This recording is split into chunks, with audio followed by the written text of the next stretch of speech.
아멘. 오늘 우리가 이사야서 20장 말씀을 함께 나누려고 합니다. 오늘 20장 말씀은 여러분 이사야가 수치스러운 어떤 행동 아니면 자신에게는 되게 모욕적인 행동을 해야 하는 그런 메시지를 전달받게 됩니다. 왜 그렇게 하나님께서는 이사야에게 말씀하셨을까? 그리고 그것을 통해서 하나님은 무엇을 드러내려고 하셨을까? 우리가 함께 말씀 속에서 그 의미를 살펴보고 또 우리 또한 하나님의 말씀 가운데 어떻게 순종해야 하는지를 함께 생각해 보고자 합니다. 여러분 1절 말씀을 우리 함께 읽어볼까요? 시작. 아수르의 사르곤 왕이 다르단을 아스도로 보내매 그가 와서 아스돗을 쳐서 취하던 해니라. 지금 이사야에게 하나님께서 명령, 말씀이 주어진 시기가 기록되어 있습니다. 그 시기를 보니까 아수르의 사르곤 왕, 사르곤 2세입니다. 그가 다르단을 아스돗으로 보내서 아스돗을 취했다. 그것을 공격해서 점령했다라고 말합니다. 여기에는 그 맥락이 있습니다. 이 사르곤 2세는 주전 722년에서 705년까지 아수르를 다스렸습니다. 그런데 다르단, 그것은 군사령관의 호칭입니다. 이름이 아닙니다. 군사령관을 그 아스돗으로 보내게 되죠. 그리고 그것을 점령해서 자신의 한 지역에 편입시켜 버립니다. 여러분, 이 일은 주전 713년경에 애굽의 도움을 받아서 팔레스티나 지역에서 아수르에 대한 봉기가 먼저 있었습니다. 그러니까 아수르를 섬기다가 주전 713년경에 바로 이 아스돗이 거점이 되어서 자신들이 반아수르 봉기를 그들이 일으켰던 겁니다. 거기에 유다나 블레셋이나 에돔 이런 나라들을 다 규합을 해서 반아수르 동맹을 맺으려고 했습니다. 바로 이때 그것을 알고 지금 이 사르곤 2세가 다르단을 보내서 그 거점이 되었던 아스돗을 짓밟아 버린 거죠. 그리고 그것을 자신의 영토 안에 편입시켜 버렸습니다.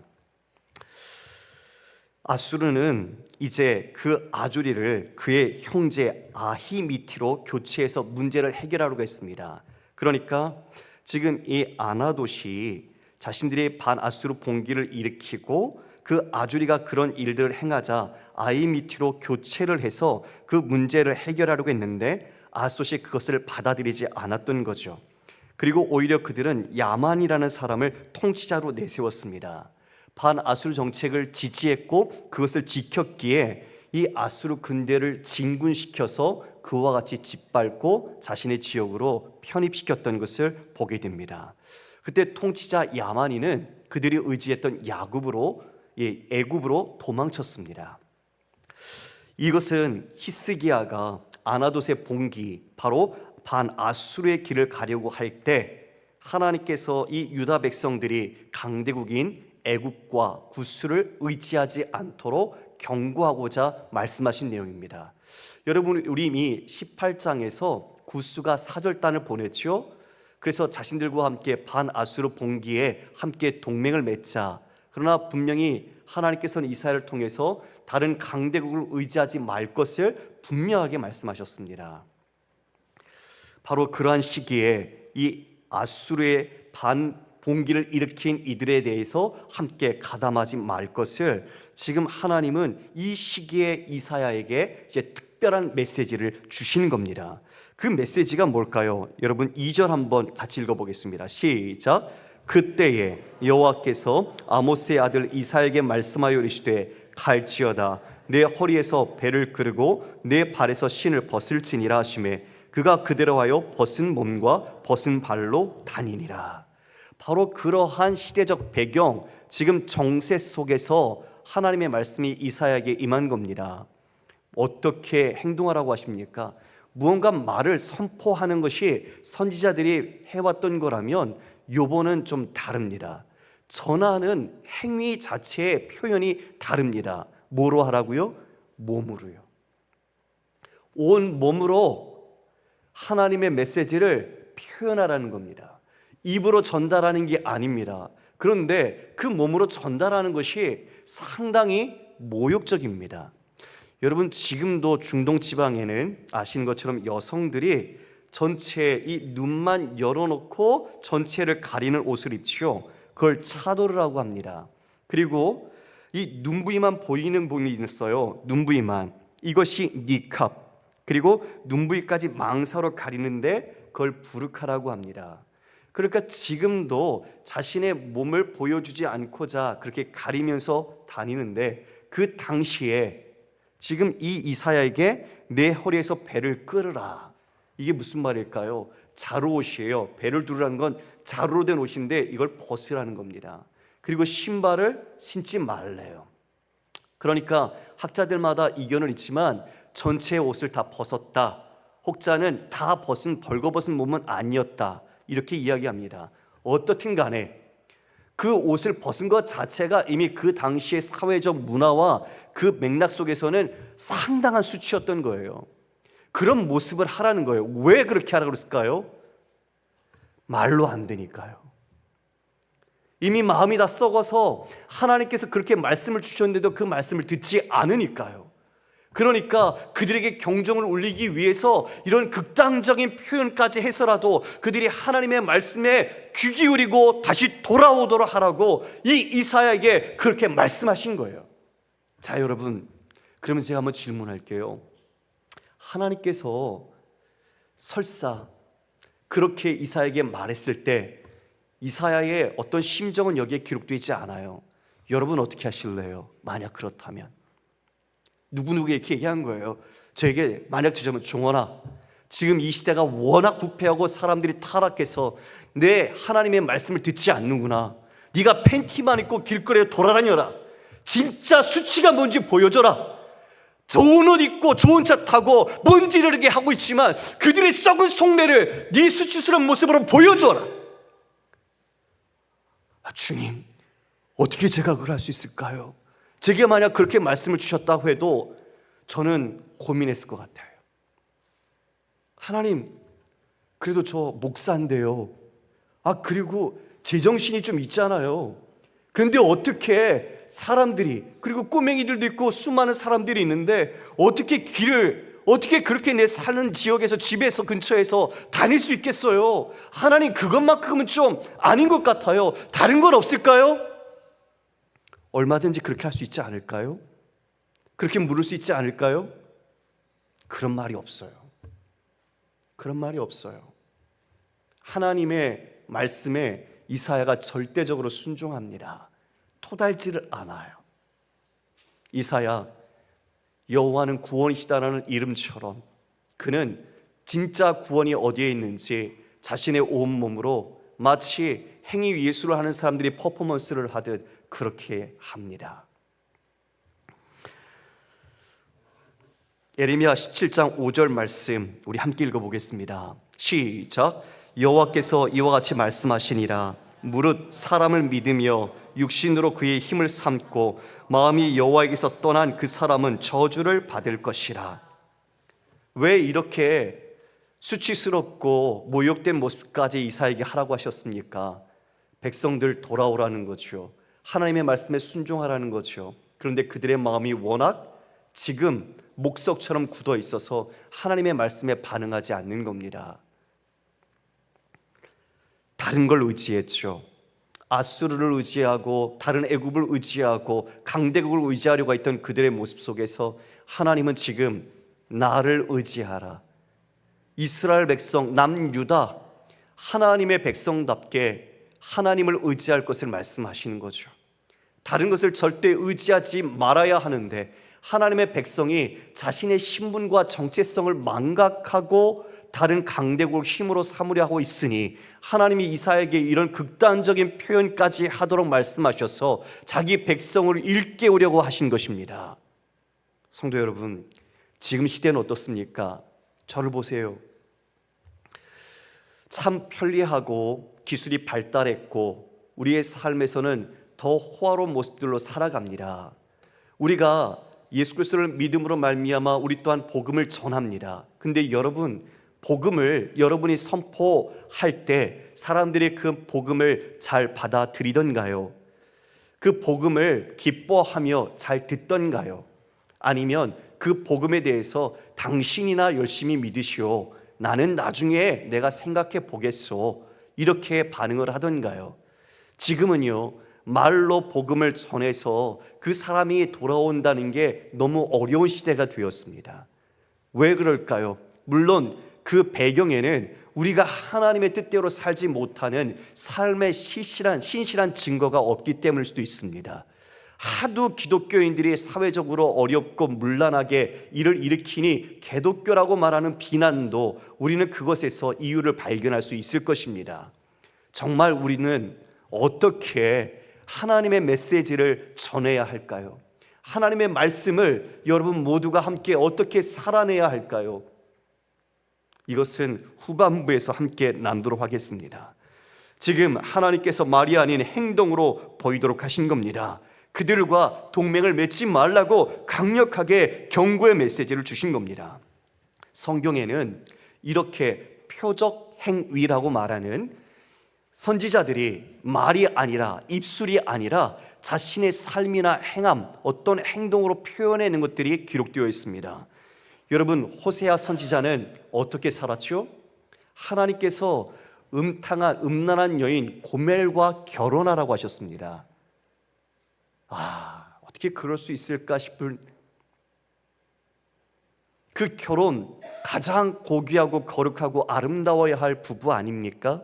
그런데 호세아에게는 음란한 여인 고멜과 결혼하라. 바로 그것은 그 이스라엘 백성들이 얼마나 하나님께 불성실하고 우상 숭배했으며 하나님께 불신했는지 그 모습을 드러내고 있죠. 반면에 호세아를 통해서는 신실하게 그 여인이 도망갔어도 가서 다시 찾아오고 값을 치르고 신실하게 사랑하시는 하나님의 마음을 그 안에 담아서 표현했었습니다. 에레미야는 어떻습니까? 목에 나무 멍에를 맸습니다. 그것은 곧 그 멍에를 메고 다니면서 바벨론에게 이와 같이 그들이 어떻게 될 것인지 항복해야 될 것을 상징적으로 보여주셨죠. 에스겔은 자신의 머리와 수염 3분의 1씩 3분의 1은 불에 태우고 3분의 1은 칼로 치고 3분의 1은 흩날렸습니다. 제사장 집안에서 머리를 깎는다는 거 있을 수 없는 이야기죠. 왜 그렇게 하셨습니까? 그들이 바로 예루살렘 백성들이 당할 운명, 그것을 그와 같이 머리와 수염을 3분의 1씩 밀면서 그들이 칼에 치이고 그들에게 끌려가고 포로될 것을 보여주신 겁니다. 심지어는 에스겔은 자신의 아내의 죽음 앞에서도 슬퍼하지 말라고 명령받았습니다. 아내가 죽었는데 슬퍼하지 않도록 하셨습니다. 왜요? 예루살렘 백성이 멸망당할 때 슬퍼할 여유조차 없을 것을 상징적으로 나타낸 겁니다. 이러한 일련의 어떤 행동들, 퍼포먼스들 통해서는 하나님께서 더 강력하게 그 메시지를 전달하게 하신 거죠. 지금 이사야에게 그렇게 하신 겁니다. 이런 모습이 나타날 때 얼만큼 백성들이 완악했는가를 우리는 여기서 알아야 합니다. 이사야 3년 동안 하나님의 명령을 따라서 수치스러운 모습으로 다녔습니다. 그 당시 사람들이 지나가는 모습 보면서 분명히 조롱했을 겁니다. 그리고 신실한 사람들도 왜 저렇게 3년이라는 시간 동안 오랫동안 저러고 다니지 의아했을 겁니다. 자신들을 위해서 한 거였죠. 이사야가 하나님의 말씀대로 순종한 거죠. 이사야가 자신의 수치를 드러내지만 그 수치는 바로 그것을 조롱하고 있고 그것을 바라보는 사람들이 당해야 할 수치와 조롱이었죠. 자신들을 보지 못했던 겁니다. 이처럼 극적인 이런 모습, 하나님께서 얼마나 우리를 향해서 강력하게 메시지를 전하시는 것을 보게 됩니다. 우리 3절 4절을 우리 함께 읽어볼까요? 시작. 여호와께서 이르시되 나의 종 이사야가 3년 동안 벗은 몸과 벗은 발로 다니며 애굽과 구스에 대하여 징조와 예표가 되었느니라. 이와 같이 애굽의 포로와 구스에 사로잡힌 자가 아수르 왕에게 끌려갈 때에 젊은 자나 늙은 자가 다 벗은 몸과 벗은 발로 볼기까지 드러내어 애굽의 수치를 보이리니. 이렇게 하나님께서 명령하신 모습은 바로 이스라엘, 유다에게는 그 강대국들과 함께 동맹을 맺지 말라는 강력한 경고의 메시지자, 이제 그들이 의지하려고 했던 애굽과 구스에 대해서는 하나님께서 임할 재앙을 미리 예언해 주신 겁니다. 그들이 어떻게 될 것인가, 바로 그것이 이 징조와 예표가 이 이사야의 행동 속에 담겨 있는 거죠. 그렇게 벗은 몸으로 다니는 것, 벗은 발로 다니는 것, 이 모든 것이 애굽과 구스에 대하여 징조와 예표가 되었느니라. 애굽의 포로와 구스에 사로잡힌 자가 아수르 왕에게 이렇게 끌려갈 것이다. 여러분, 그 포로가 끌려갈 때에 수치스럽게 만들기 위해서 볼기, 엉덩이까지 옷을 벗겼습니다. 그렇게 지금 이사야가 벗은 몸처럼 다니는 것처럼 그 너희들이 의지하려고 했던 애굽이나 구스 모두가 이와 같이 아수르에게 짓밟혀 포로로 수치스럽게 끌려갈 것이다 라고 말하는 거죠. 여러분, 이건 무엇을 말할까요?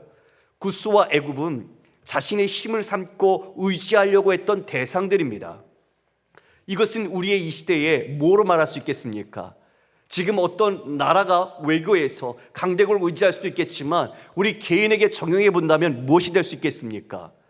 내가 잘 다니고 있는 든든하다고 믿는 직장, 아니면 내가 갖고 있는 통장의 잔액들, 아니면 내가 갖고 있는 건물 같은 그런 부동산이든 동산이든 유무역의 자산들, 아니면 내가 자랑할 수 있는 우리 집안의 배경, 이 모든 것들, 이것들이 어쩌면 지금 애국과 구스와 같은 것들이 아니겠습니까? 나는 믿음이 있지만 하나님의 백성이라고 여기지만 내가 실질적으로 의지하고 힘삼고 내게 능력이 된다고 여겼던 것이 이런 구스와 애국과 같은 것들은 여러분 없습니까? 우리는 이것을 분명히 알아야 합니다. 이스라엘 백성들이 나는 선민이야, 아브라함의 자손이야, 그렇게 여기면서 자신들은 의로운 백성이라고 여겼지만 예수님 오셨을 때 신랄하게 책망하셨죠. 바리새인 그리고 서기관들, 그들은 하나님을 섬기는 모습 속에 있었지만 실질적으로는 자신의 영광과 자기 의가 드러났죠. 화 있을진저 책망하셨습니다. 여러분 잘 알고 있는 거지 나사로, 그죠? 부자가 있었죠. 거지 나사로가 그 부잣집 밑에서 헌대를 핥으며 그 상에서 떨어지는 걸 먹고 살았습니다. 둘 다 죽었어요. 둘 다 죽었는데 어떻게 되지요? 가보니까 구렁이 있네요. 그 거지 나사로는 아브라함 품에 있습니다. 너무 목이 말라서 지금 음부에 있는 이 부자가 그 물 한 모금 달라고, 그러나 건너갈 수가 없지요. 그런데 또 이렇게 말하죠. 내 아버지 집에 저 나사로를 보내달라고, 살려서. 5 형제가 있는데 그 5 형제 만약 이렇게 죽은 자가 가서 이야기하면, 나사로가 말하면 그 말 믿을 거라고. 그런데 아브라함은 말합니다. 아니다, 모세와 선지자가 이미 그 글이 있다. 그들의 말한 것으로 족하다. 뭐였죠? 자신들의 명목상으로 얘기했잖아요. 나는 아브라함의 자손이야. 그러면서 그 명분, 그러면서 자신의 지위와 자신의 갖고 있는 환경의 영광, 그 모든 것을 빼앗기지 않고 살았던 것, 그것들을 의지했고 그것이 내 힘이라고 여겼던 것. 그런데 죽어보니 뭐예요? 역전. 홀정거 소용없더라. 진짜 믿음이 어디에 있는가? 너는 살아서 영광과 부귀를 누렸으니 넌 여기서 고난을 받는 것이 당연하다. 여러분, 우리가 심판날에 분명히 이런 역전이 일어날 거예요. 믿음이 좋아 보였지만 정말 심판대 앞에서 우리가 진짜 믿음이 없는지 주님의 정확한 진단 아래서 나뉠 거예요. 두렵죠. 그러나 우리에게는 예수 그리스도의 믿음이 있으니까 그 믿음 가운데 자신의 믿음을 지키며 사는 사람들, 고난이 와도 진짜 그 고난에 맞서서 믿음을 지키는 참 믿음 있는 사람들, 그 모든 것들은 두려워할 필요가 없습니다. 여러분, 예수님의 십자가, 그것은 죽음으로 끝나지 않았어요. 왜요? 예수님의 부활이 있었습니다. 예수님의 부활이 없었다면 예수님의 십자가도 소용이 없었을 거예요. 왜요? 죽은 것으로 끝난 거니까. 예수님의 부활은 예수님이 죽으신 그 십자가, 그분이 죄가 없는 의인이고 그분이 말씀하신 대로 우리 모두에게 주어진 그 대속의 십자가로 주님의 생명과 부활의 영광이 우리에게도 있을 것을 담보해 주신 것입니다. 할렐루야. 바로 그것을 믿는 사람은 우리 삶에 고난과 아픔이 있어도 믿음 가운데 굳건하게 살아가는 겁니다. 이에 다른 것을 의지하지 않습니다. 믿음이 뭡니까?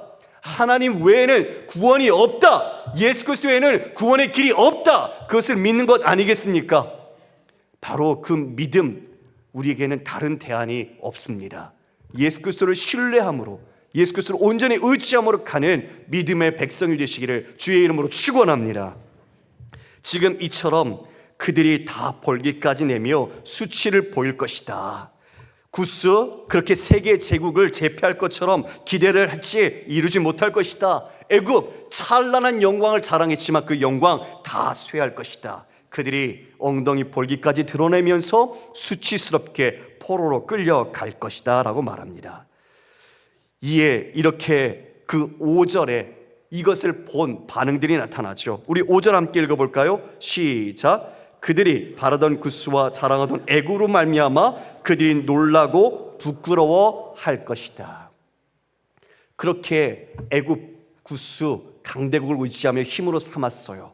그런데 그들이 끌려가는 패한 모습, 수치스러운 모습을 보니까 어떤 마음, 어떤 충격에 휩싸이죠? 놀라지요. 그리고 부끄러워집니다. 예, 수치를 느끼는 거예요. 여러분 그렇지 않겠습니까?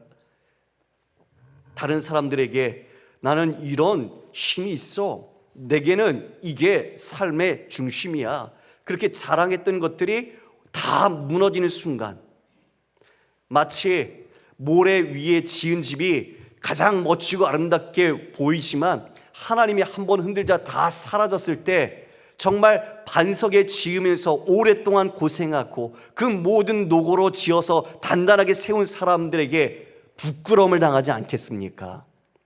지금 이 세상의 경쟁 가도에서는 누구보다 빨리 가고 누구보다 먼저 가고 누구보다 높이 가는 게 자랑과 영광처럼 여겨지죠.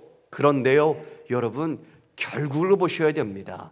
마침내 이 인생의 모든 종착점에서 누가 이 모든 삶을 평가하는가를 알아야 합니다.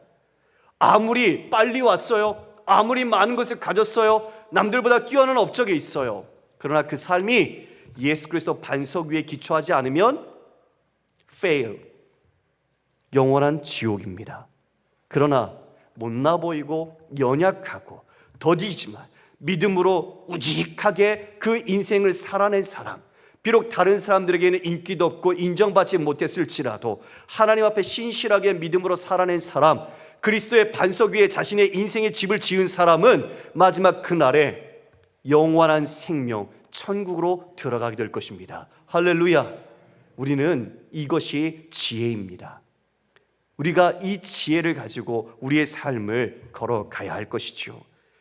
부끄러워하고 놀라게 될 것, 그로 말미암아 6절에 이렇게 말합니다. 우리 함께 읽겠습니다. 시작. 그날에 이 해변 주민이 말하기를 우리가 믿던 나라 곧 우리가 아수르 왕에서 벗어나기를 바라고 달려가서 도움을 구하던 나라가 이같이 되었은즉 우리가 어찌 능히 피하리요 하리라. 이 해변 주민, 아스돗을 비롯한 블레셋의 사람들이죠. 그들이 지금 이 애굽 구스 의지했는데 그들이 다 끌려가고 패망하고 수치를 당하니 그들 스스로가 어떤 말을 합니까? 자포자기적인 그런 질문을 하시오. 우리가 능히 어찌 피하겠는가? 그들을 힘삼아서 우리가 좀 안위를 지키려고 했는데 믿었던 것이 다 붕괴되고 무너져 버렸으니 이제 아수르에게 자신들이 피할 길이 없다. 남은 운명은 심판과 죽음뿐이라는 것을 말하고 있는 거겠죠. 사랑하는 성도 여러분, 우리가 정말 무엇을 의지합니까? 무엇을 구원의 소망으로 삼고 있습니까? 유다가 이 말씀 새겨 들었어야죠. 그리고 정말 하나님만을 의지해야죠.